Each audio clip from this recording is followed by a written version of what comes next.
Next up is another of Omaha's favorite radio talk show hosts, Scott Vorhees, KFAB.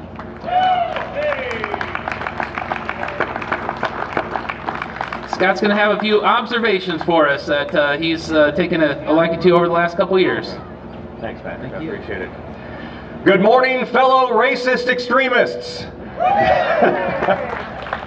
I am so sick of that label. We'll talk about that in just a moment. I'm not here because I'm concerned with needing to see and feel the birth certificate. I'm not here because I'm concerned with who gets the credit for killing Osama bin Laden. I'm just glad that that's done. I'm not here to stand up for any politician or any particular party, really. So why am I here? Because I have a huge ego and I love a live microphone. Just being honest. My name is Scott Vorhees. I host a radio program from 9 to 11, weekday mornings on 1110 KFAB. If you're bored, you can listen to it. It'll either be a cure for your boredom or you'll remember how much fun you were having before you decided to listen. Either way, you win. Here is what I spend most of my effort talking and fighting against on the radio program. It's an entitlement mentality furthered by the government. I call it an entitlement mentality. It's the kind of mentality that, for example, we learned this week that the city of Omaha, of course you know, the 2.5% restaurant tax that was implemented last year, which actually is 2.68 or something like that, because there's a tax on top of a tax, and Tea Parties were originally created to stop that kind of thing. They learned that the restaurant tax was bringing in millions more dollars than they thought it would. And of course, these are the same people who looked at you and said, oh, you Tea Party types, you don't know what you're talking about. You guys are saying that people are going to stop eating at restaurants and people are going to go over and eat in Bellevue and in Council Bluffs and the money's not going to be there. You guys know what you're talking about. Well, apparently they thought the same thing because they put their expectations for the money that tax is going to bring in way down here. And it's actually way up here. So they're going to try and blame that expectation on you. They felt the same thing, though. So now we have more money coming in. They said, great, we have an excess. Let's put that into the general fund. That money is supposed to go and fund a $600 million unfunded liability in the police and fire pension funds. A fire pension fund that we don't even have a fire contract yet. So they're taking what they think is excess money and putting it towards the general fund because they happen to think, that's our money. That's government's money.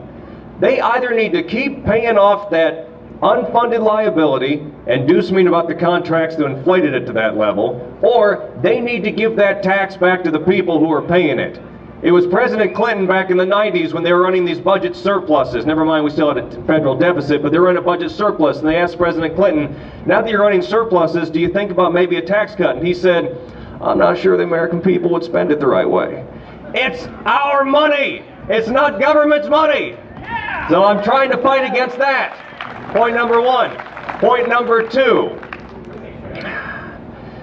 A couple of years ago, for those of you who live in Omaha, you might remember in late June a few years ago, the giant windstorm, hurricane, tornado storm, Nadocane that came flying through here. Straight line winds that were like a category 2 or 3 hurricane. Knocked down several trees over in this area and just north of here, whipped through downtown and midtown, and afterwards the government got together and decided we need to do something for people who lost food in their refrigerators, for people who are on food stamps. So they went ahead and said, come one, come all, come down to this office. We're not going to ask questions like, how much in food stamp assistance do you get now? We're not going to ask questions like, was your power off for 5 minutes? Was it off for an hour? Was it off for 5 days? They're just going to let you come up there and they're just giving out $500 worth of food stamp assistance. Doesn't mind if you have a pack of bologna in your fridge or a quart of filet mignon. They're just giving out $500 in food stamp assistance. And I said, what is wrong with asking people and verifying how much food stamp assistance they get now, how much was lost in the refrigerator, the same thing insurance companies do, how long your power was off, and verifying that by the power grids at OPPD. They just said, no, it would create a stigma. We're not going to do that. We just want people to come down here and get what they're entitled to, because that's how they feel about it. It's the same thing going on right now with Omaha Public Schools. Free breakfast, free lunch, free breakfast for everybody.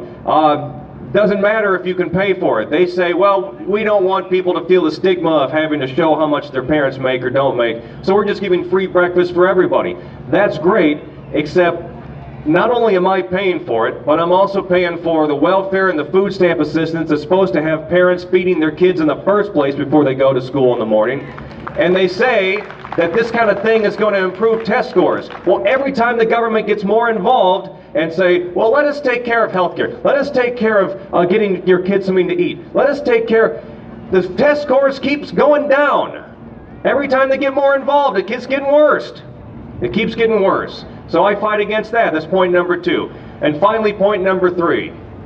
I greeted you with, good morning, fellow racist extremists, because as a talk radio host, every time I make an excellent point, like the ones I've just made here today, someone calls or emails and says, that's racist.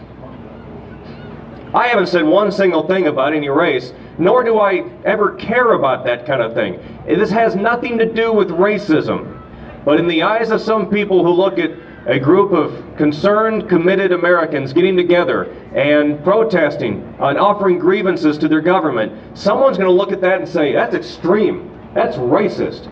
That's why a few months ago in Trainer, Iowa, you might recall that the Iowa Emergency Management Iowa Emergency Management, whatever they're called, coalition or whatever, Iowa Emergency Management, period.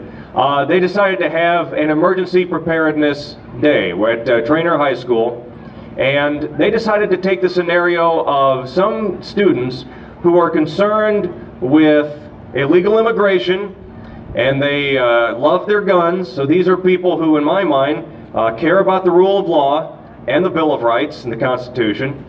And because they're concerned about illegal immigration, because they go to rallies where people are concerned about illegal immigration and what it's doing to this country, they decide to grab their weapons and start indiscriminately shooting their classmates at Trainer High School. That was the preparation situation.